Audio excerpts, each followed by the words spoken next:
My love language is a sick fucking pump. Yeah, a sick fucking pump. My love language is a sick fucking... Ladies and gentlemen, welcome back to the Fine-Tuned Fitness Podcast. Fine-Tuned Fitness Podcast. What is with these glasses? It's like I'm cleaning them with a dirtier pair of glasses. Maybe I should clean them with not a dirty shirt. Welcome to the Fine-Tuned Fitness Podcast, episode 7, I think. Radio Dave here with my sugar-free fruit punch rock star. Bad news. The local Pepsi rep tells me these are discontinued now. So I bought... My wife found the stockpile in 7-Eleven, grabbed every case they had. So I think we've got 60-something here in the house right now. So if I can ration that out to about one a day, it'll get me a couple months anyway. Devastated, to say the least. Fucking devastated. These are the only good energy drinks that I even like. So if there's one out there that you think I would like that's comparable to the Fruit Punch sugar-free Rockstar, let me know. The regular Fruit Punch, but it's got like fucking 100,000 calories in it because it's not sugar-free. It's got to be sugar-free, guys. That's the whole fucking point of this shit. Anyway, welcome back to the podcast. If you're listening on Spotify, remember there is a video component on YouTube as well. YouTube is probably the place to go for this shit. However, Spotify does host the video now as well. So either way, welcome back to the podcast where we talk training, we talk science, and all the ridiculous shit that happens in the gym go along with it. I'm your host, Radio fucking Dave, and we're going to be looking at all kinds of different things today for training splits. That's one thing that we haven't discussed yet. Training splits. What is a training split? It sounds dangerous, to be honest. How do you train a split? Does it hurt? No, fool. But we'll get into it here in a bit. First thing we're going to be looking at is, so there's this reel I saw the other day from Georgie Rose, a gym influencer who posts a lot of good workouts and some really nice positive stuff. So we're going to watch this one she posted the other day of her training somebody in the gym, showing him a thing or two.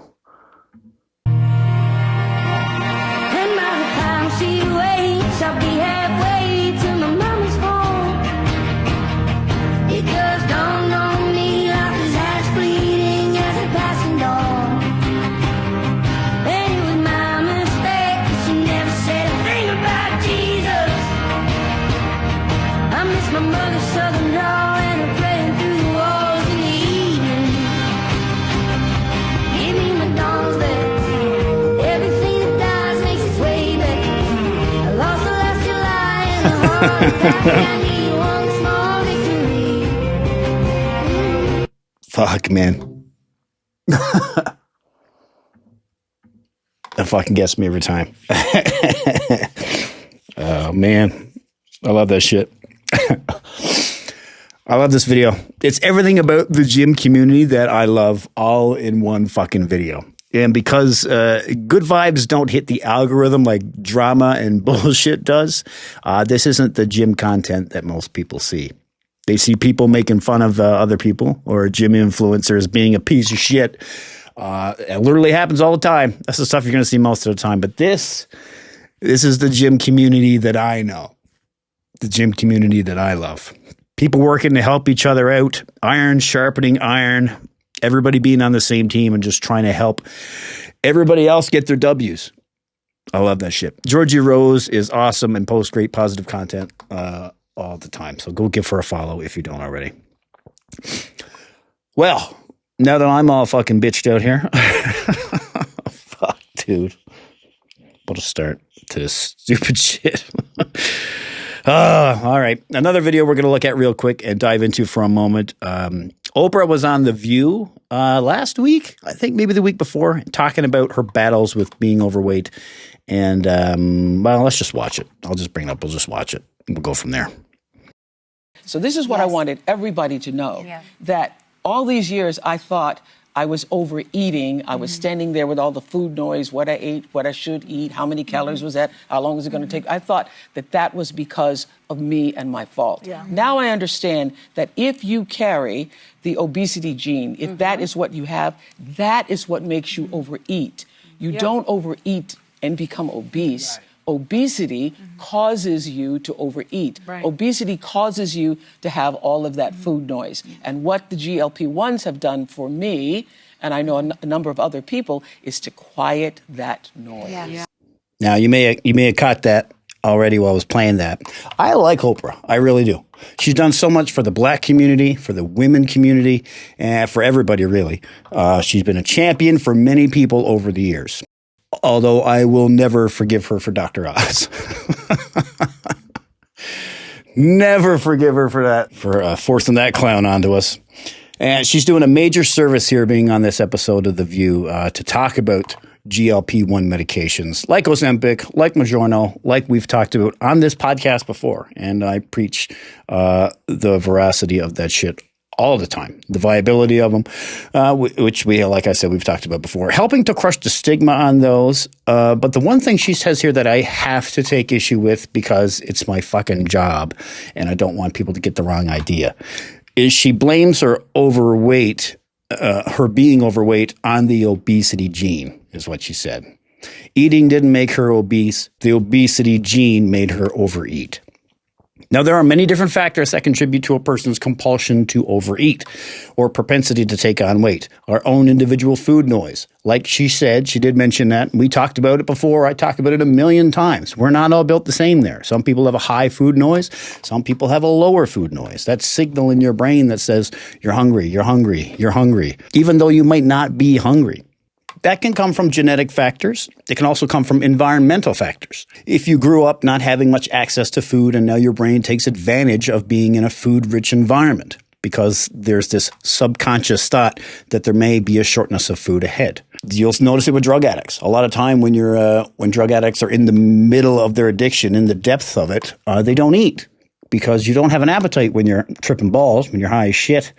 So a lot of people, when they're in recovery, they will gain weight because their brain, all of a sudden, it craves that food that hasn't been getting, and it doesn't know when it's going to come again. So that happens. A lot of recovering addicts will gain a lot of weight back.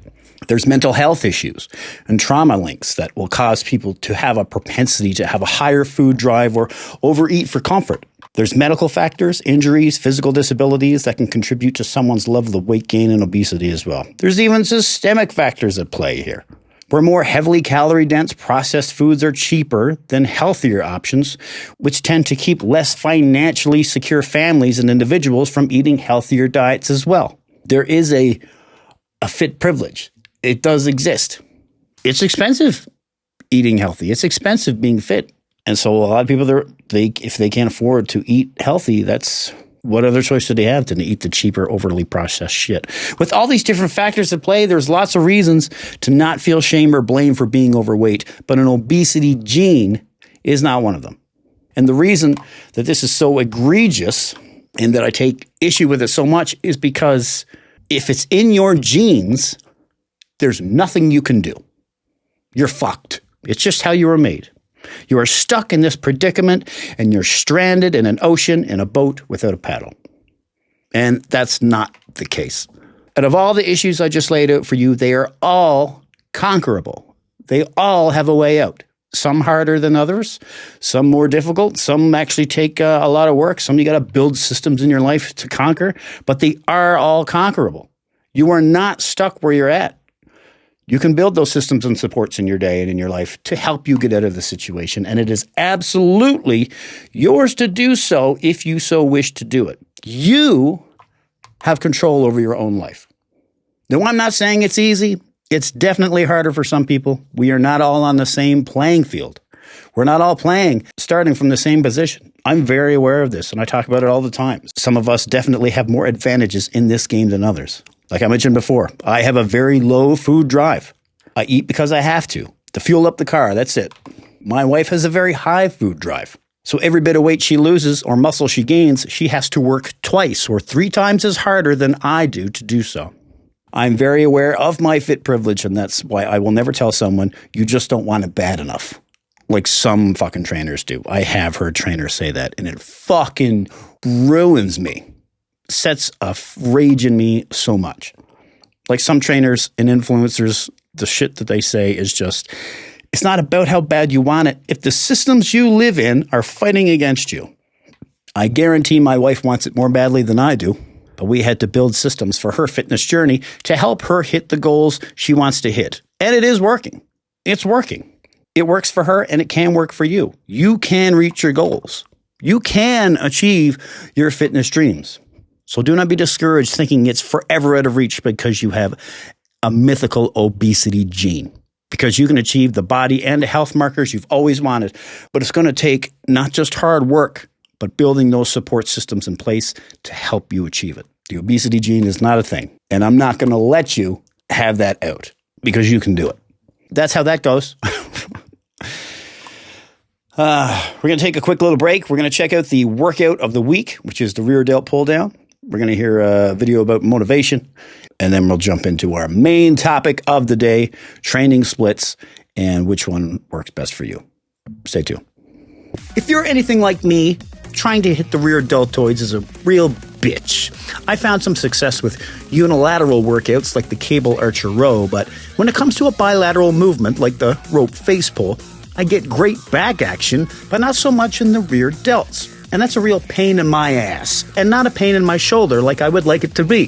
So if you're anything like me, and you have real issues targeting your rear delts, this might be for you. Minimal. This is a reverse rear delt pull down. It's essentially a rear delt pull down, but in reverse. Fucking crazy, I know. Breaking some new ground there, Copernicus. A reverse rear delt pull down targets the back of your shoulders, the rear delts, and upper back by leaning back, driving elbows wide and back, like a face pull, and pulling handles towards your chin or chest in a controlled motion, emphasizing scapular retraction and squeezing the shoulder blades at the peak, rather than just pulling with your lats like a standard pull down. You can do this facing forward and just leaning back, so it's almost more of a high row movement, but I find doing them that way I lose some of the force of the energy trying to stabilize myself during the movement, especially if I'm pulling heavy. If I do it in reverse, I can stabilize my upper back on the pad like you see here and really drive all the force directly down into my rear delts and upper back. I like using the wide bar for this, but dual cable could also work, or whatever attachments you have available. A rope would probably work too, but I would just be facing the same issues I have on the standard rope face pull, and have a hard time feeling that rear delt activation. Be sure to keep your elbows higher and drive them back and out slightly wider than a standard lat pull down to engage the rear delts more effectively. If you're facing forward, a slight posterior lean helps bias the rear delts. Leaning too far back turns it into a row though, while sitting straight up targets the lats more. Whereas doing this reverse variation, we're completely locked in by keeping our shoulders flat against the thigh pad. I put the thigh pad up to the highest position so I'm not bending back too low. Like I said, a V-bar or rope can work, but a wide straight bar like I'm using here or dual cable handles will allow for a wider grip to really hit those rear delts. Hey guys, Radio Dave here. Excuse the lack of a shirt. The wife is asleep and I don't want to wake her up to go grab one. But that's besides the point. I was talking to a friend of mine who moved back home east a few years back, and she told me she started working out in the summer and she's down 30 pounds and working hard and well on her way to lose another 20 to get down to her goal of 170 pounds, which is fucking incredible. We got to talking about what it takes and got onto the topic of motivation and how she had always wanted to go to the gym, like a lot of us, but wasted years waiting for motivation to come. Until one day she just got fed up with waiting and said, fuck it, just dove in head first. And that is such an important moment. The moment you realize that motivation doesn't fucking exist. Everybody asks me all the time, where do I get the motivation to go to the gym? I don't get motivation. Instead, I have an hour commute home from work every day, so I start slamming pre-workout when I'm about 30 minutes from home. So by the time I'm in town, I'm vibrating, and I have to go to the gym or I'm not getting to sleep that night. Otherwise, I'll just drive right on past it. If you sit around waiting for motivation to come, life will pass you the fuck by. Motivation is a myth, but we do it anyway. Consistency is key. and building whatever system you have to get you in the door. Once you're in the door, you're good to go. You just have to get in there. Then your universe will crack wide open. Once you realize motivation isn't a factor for doing anything worthwhile, the entire world is yours. So go get it. 2026 belongs to you, even if you're not motivated. Hey guys, Radio Dave here. Just wanted to do a quick check-in to talk about meal prepping. There are many aspects to the fitness lifestyle that I do not enjoy. Protein farts, buying the wrong flavor pre-workout, cardio, but nothing, and I mean absolutely nothing, is worse than having to spend my Sunday every week meal prepping. Don't get me wrong, it's worth it. 2 to 3 hours in the kitchen every Sunday, and all my meals are cooked and prepped for the week.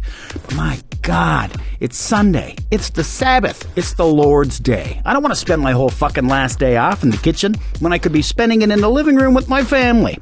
That is why Fine Tune Fitness has just become an affiliate for Just Bite Me Meals. If you hate meal prepping as much as I do, then let someone else do it for you.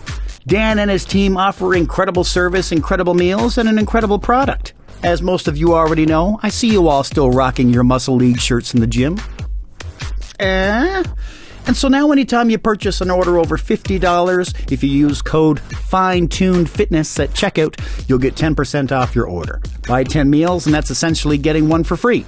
But even better than the financial savings is the time you're saving. So if you want to take the headache out of spending every Sunday in the kitchen prepping meals for the week, click the link below and let Just Bite Me take care of it. They'll even deliver them right to your door, or you can pick them up at your convenience. So you're spending your last day off for the week in the living room instead of the kitchen. Go to justbitememeals.com/fine-tuned-fitness to have the code applied automatically, or just type it in at the checkout.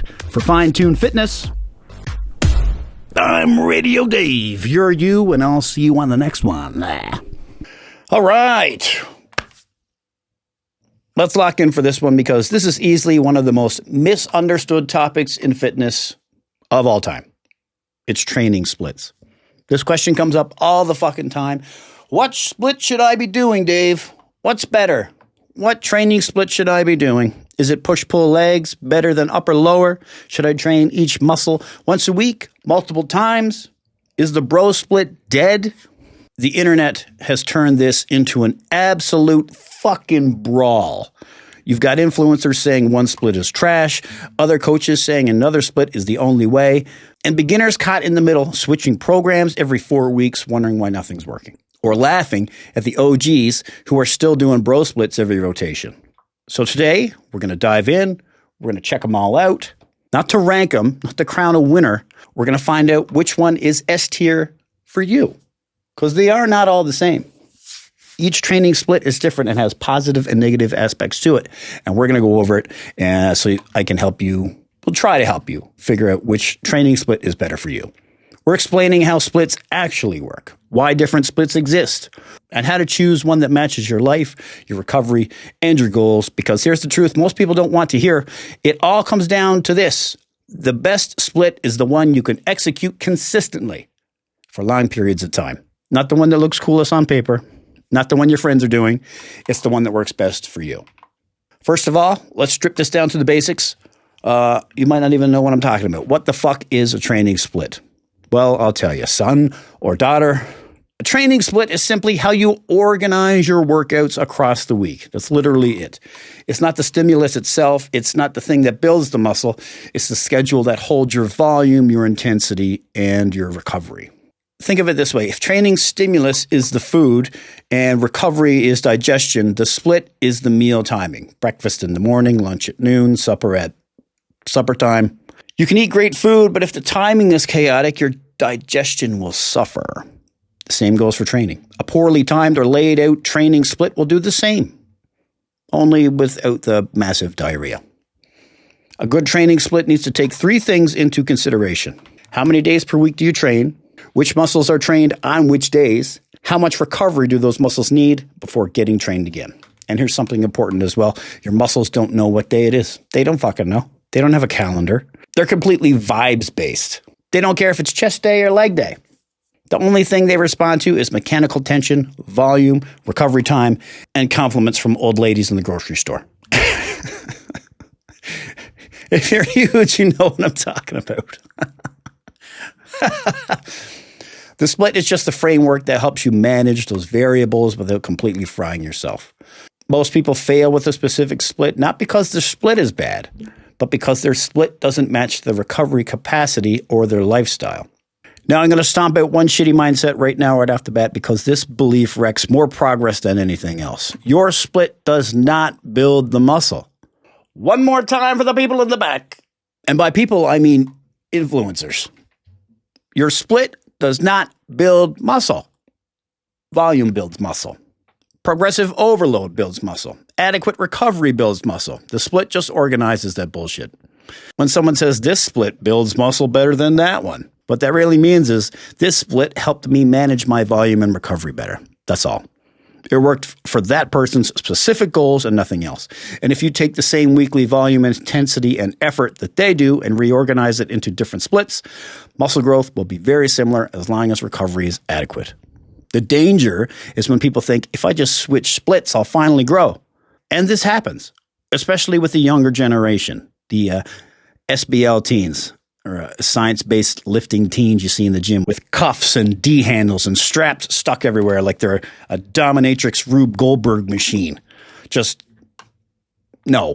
If you don't progressively overload, if you don't eat enough, if you don't recover, no split will save you. Doesn't matter what it is. So let's look at the first split option we have, full body training, because this one gets dismissed way too quickly. This is the one for the grass-stained, New Balance wearing dads who can only get to the gym a couple times a week. A full body split means exactly what the fuck you think it means. Training most major muscle groups every session, usually 2 to 4 days a week. Now, most people immediately panic. How do you recover if you train everything every day? Easy fucking answer. You don't completely annihilate everything every session. You distribute volume across the week. Full body works because it emphasizes frequency over completely destroying every muscle you can point out on an anatomy chart. Instead of crushing your chest once per week, you stimulate it multiple times with manageable doses. This is especially powerful for beginners because beginners, they don't need insane volume.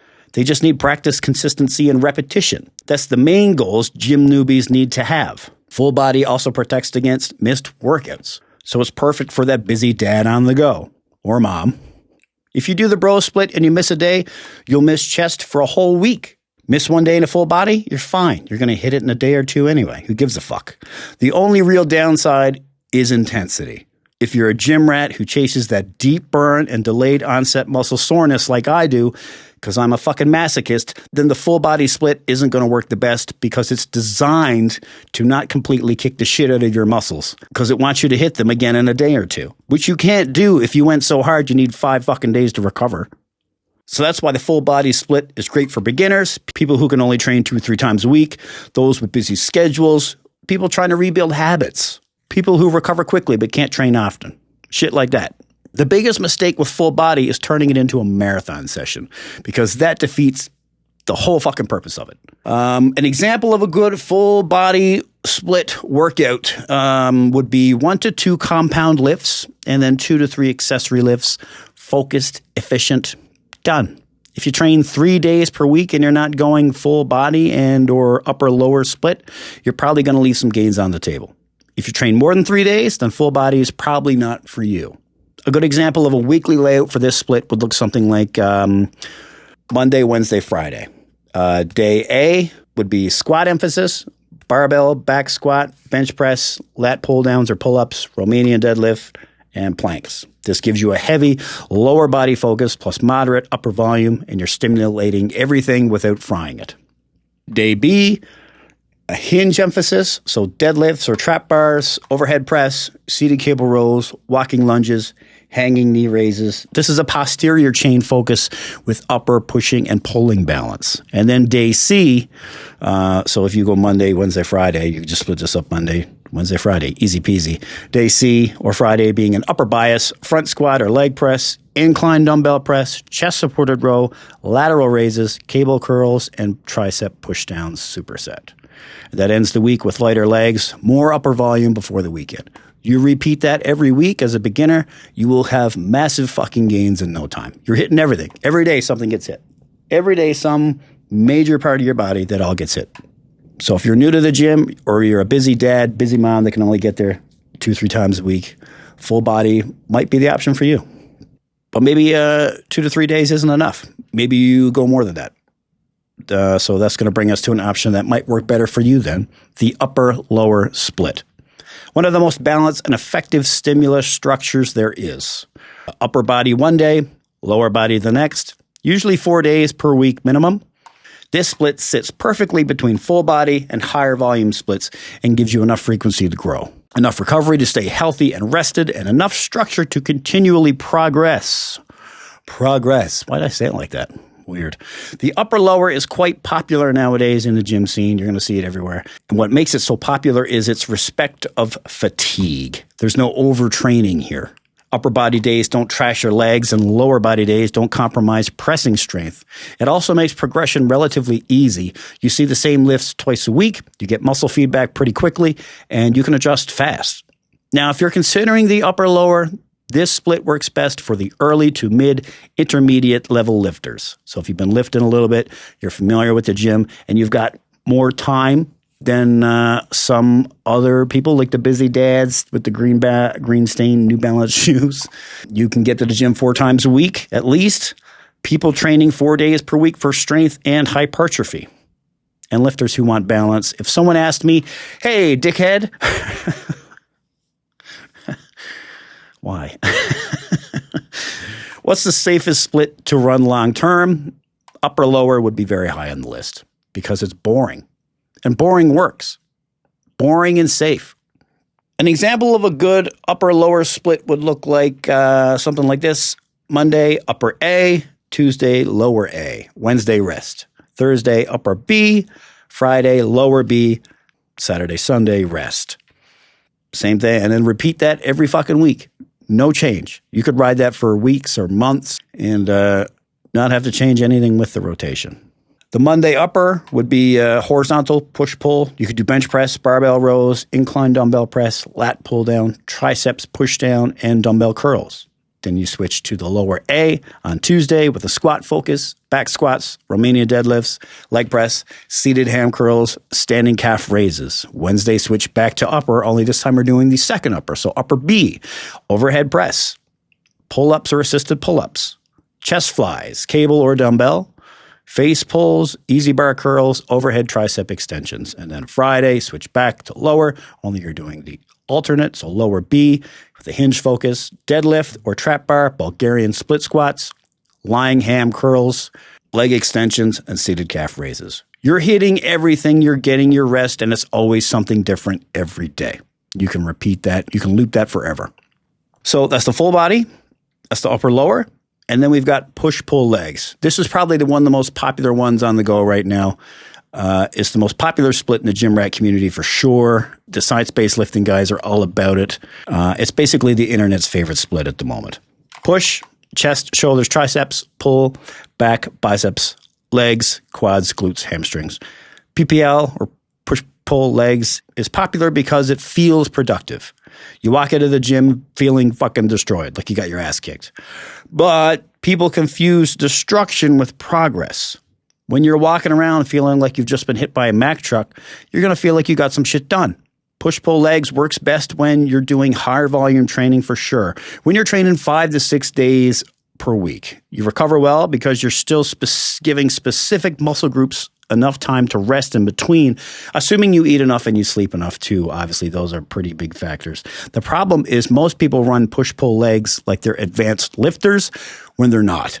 They turn every session into a fucking battleground and they train to failure constantly. They accumulate fatigue faster than they can recover. But push-pull legs was designed as a volume management tool. But it's not a license to smash yourself to fucking smithereens. If you run it properly, it's fucking amazing. If you run it recklessly, prepare to plateau and not break through it. You'll be stuck there. A good push-pull legs is fairly simple. It's a 3-day rotation, 2 times a week with a rest day in between. Good if you're going to go 5-6 times a week. Monday push, Tuesday pull, Wednesday legs. Thursday push, Friday pull, Saturday legs, Sunday rest. Your push day would look something like bench press, overhead press, incline dumbbell press, lateral raise, cable tricep push down, and an overhead tricep extension. Your pull day would look like something like this. What the fuck? You tuned into this shit? A pull day would look like fuck me. Pull-ups or lat pull downs, barbell rows, seated cable rows, face pull, dumbbell curl, and hammer curls. And then the leg day. Back squat, Romanian deadlift, leg press, lying ham curls, walking lunges, and standing calf raises. You could run that forever, as long as you do it right. Like I said, good for intermediate or advanced lifters. If you're training 5-6 times a week, this could be the split for you. But you just got to be careful with it. Push-pull legs is great if you know what you're doing. If you don't know what you're doing, I would suggest something else, something more classic, like the ultimate, my personal favorite, the bro split. Chest, check. Back, check. Legs, check. Shoulders, check. Arms, check. Check. Checkity, check, check, fucking check. People love to hate on the bro split, especially the younger science-based lifting crowd right now. You're going to see them all over the internet shitting all over the bro split. You're doing the bro split in the big 2026, bro. He's doing the bro split, bro. You'll see it all over TikTok, all over Instagram. They think the bro split is the least optimal split out of them all. But you know how I feel about optimal. I've talked about that before. But here's the actual truth. Bro splits aren't bad. They're not bad at all. They're just advanced tools. I've been running the bro split for 10 fucking years. And I mean, I don't want to say it, but fucking look at me. The bro split shines when you already have muscle. You need high per session volume, and you can train 5 to 6 days per week. You recover extremely well. Nothing is going to beat the bro split for recovery because every muscle group gets an entire fucking week, give or take, to recover. Bro splits fail beginners because beginners don't need massive volume. They need frequency and they need practice. Think of bro splits like a scalpel used for precision, targeted and effective when used in the hands of a skilled individual. Not that I consider myself skilled. I'm like a drunk toddler with a hammer half the time. I just so happen to actually hit a nail or two once in a while. A broken clock is right twice a day, right? Here's why I love the bro split, okay? But every day I go into the gym with a pure focus on my target. I obliterate said target, and then I leave with that muscle group sufficiently fucking destroyed, and I definitely feel like I did what I was supposed to do while I was in there. Arm day, you go in, you fuck your arms up for an hour and 20 minutes, and you know it's mission accomplished. Your arms are fucking totaled. And it takes 3 days to recover. Luckily for you, if it takes longer, you got a whole week to recover because your next arm day isn't until the next week. That's why I love it. Now, some people are like, but you don't get to fucking, your arms to recover within 3 days. You don't get to do the next day within the 3. This is why I run my bro split a little differently. My bro split is typically 5 days: chest, back, shoulders, legs, and arms. And I use my 6th gym day to hit whatever group I feel is lacking at the time. Over the summer, I was using day 6 for chest, so I was really able to get my chest from a place where I felt it was lagging behind everything else to now it's one of my best features. It's where I feel it should be in proportion with the rest of my body. I'm currently using day 6 for arms, getting them where I need, hitting arm day twice a rotation to really build up my bis and tris. And when I'm done that, I'll start using day 6 for legs. As now that everything else is growing, they're starting to lag behind as opposed to last spring when they were leading the pack. Everything is constantly growing at different paces and it's moving pieces and you got to be able to see it. And I'm always able to shift my extra day around and hit whatever group I feel needs it the most. That's why I love the bro split.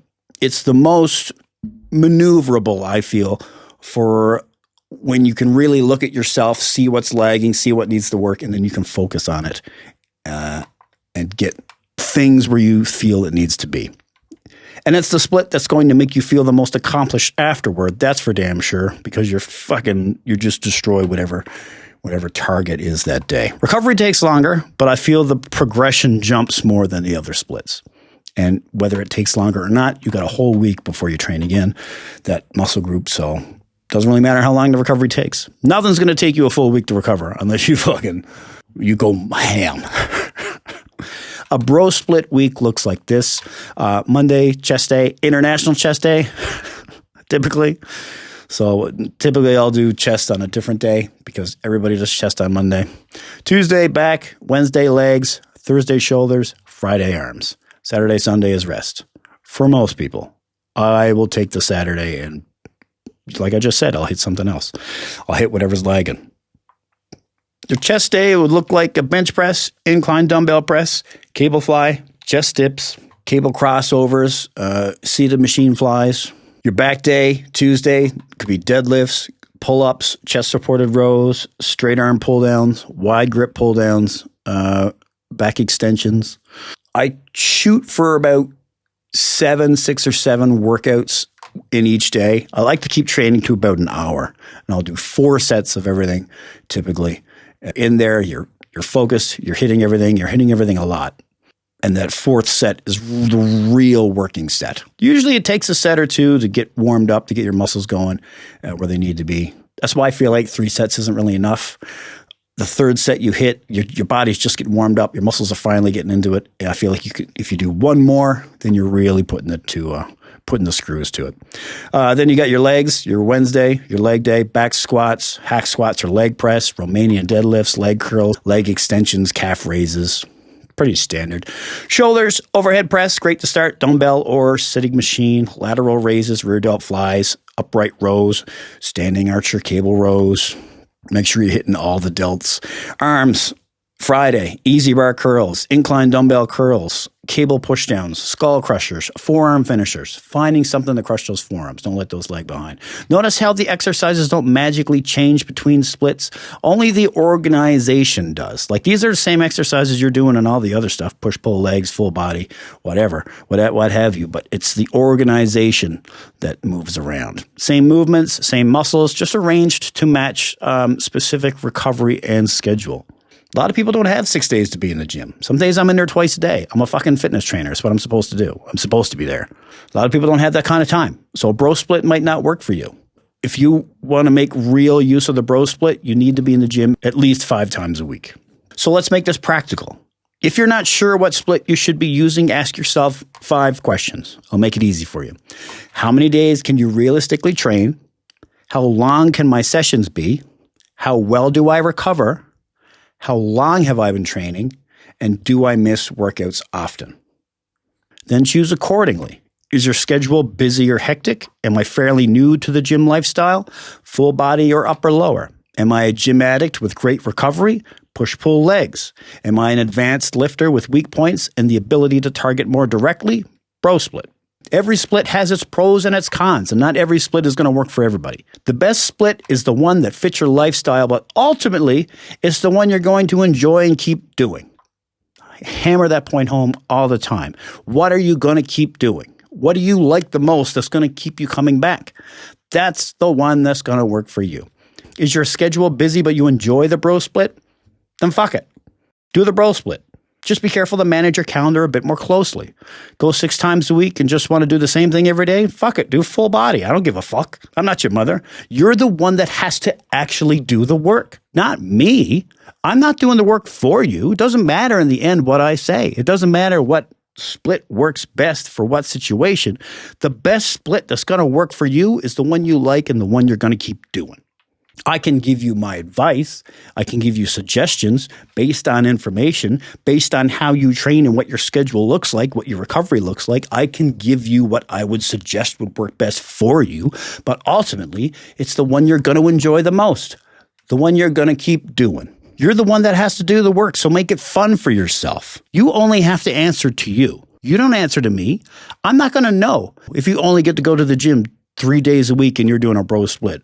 The fuck am I going to do? All this bullshit is just a guide or suggestions. Find what works for you and hammer it into the fucking ground.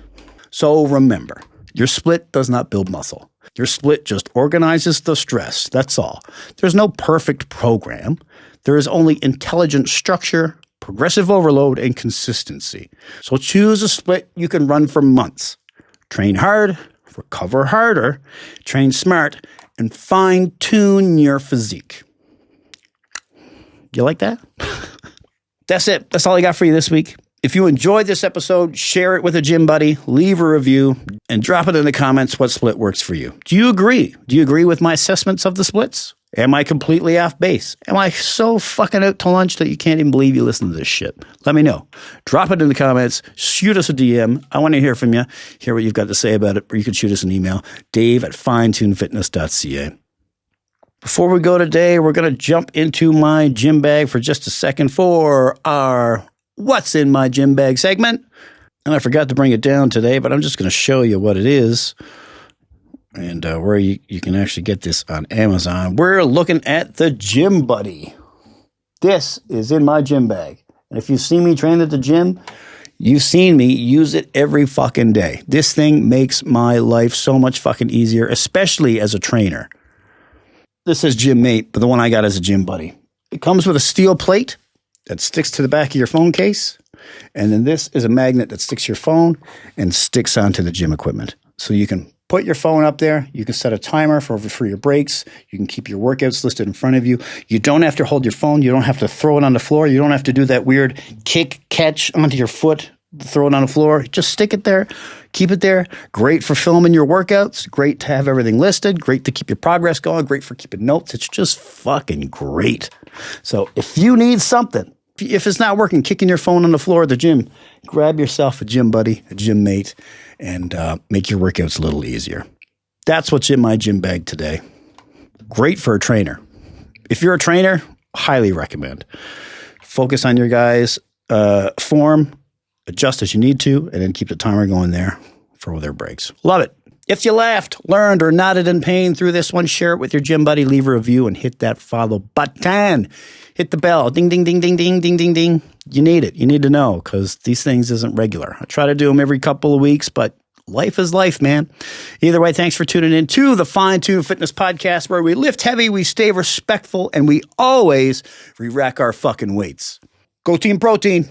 And if you're interested in a personalized training plan, shoot us an email, dave@finetunefitness.ca, or visit finetunefitness.ca/shop. You can see it in the bio there in the description of the video. And right now you can grab our 8-week program, Swole Shouldered in 8 weeks. That's free, absolutely free. We're giving it away. You can grab that by visiting finetunefitness.ca/giveaway. All our training programs are on there if you want to sign up online or in person. Obviously, if you don't live in Alberta or Northern Alberta, in person might not be for you, but we do online training as well, and I'll support you as you need. Don't forget to follow us on social media, Instagram.com/finetune.fitness, Facebook.com/finetunefitness. Until next time, for the Fine Tune Fitness Podcast, I'm Radio Dave, you're you, and I will see you on the next one.